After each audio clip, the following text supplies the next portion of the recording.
Nathan Nandala Mafaabi akwadde ekibiina ky'FDC bendira okuwenja akalulu akutandikidde Kamwenge mu Town Council ye Kahungo.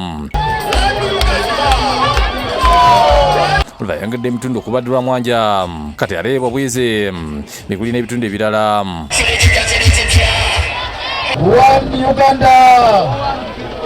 Inaliko byasuubiza omuli okutondera abavubuka emirimu okubakolera ku nguudo okutumbula ebyobulamu ng'ategeeza nti agenda kwongeza n'abasawo emisaala.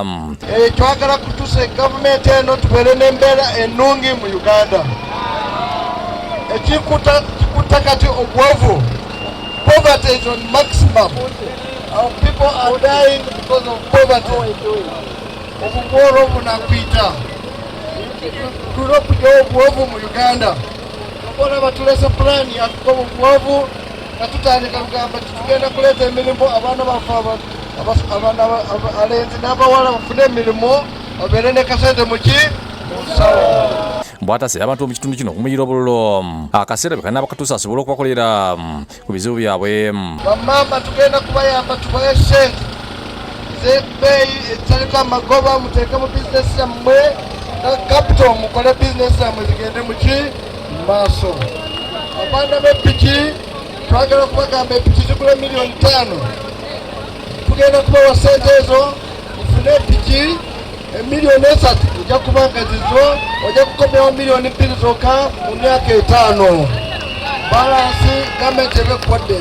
Omubaka wa Toro North Geoffrey Kanya ategeeza gavumenti yaweegenda okudduukirira abantu bano nga bawa ebyapa basobole okuba nga tebatataganyizibwa ku ttaka. As FDC government will ensure that people are given titles, people are squatters so that they are settled and they can invest. Secondly, these people are farmers. We are going to put a processing factory to create jobs for the youth. Mafaabi yengedde emitunda ebirala kyokka wabadde akava ekatali ebyenkuba emusazeko ekintu kisannyalaza entambula n'abantu be.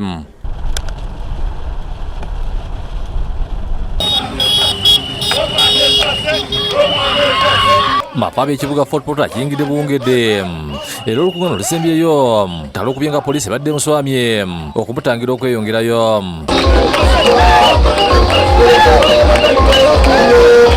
Mafaabi wa Napondo osobola okutuuka ekikeerezi n'asaba abasirikale waakiri abuuze ku bantu ng'ali ku mabbali ag'ekisaawe.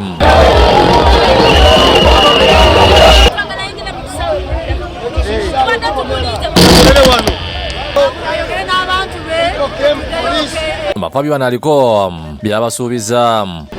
Manifesto was saying every village is going to be paid $100 million every year from the $10 trillion is still not. Ernest Chaze yakusakidde guli ku Bukedde TV. Mafaabi oye.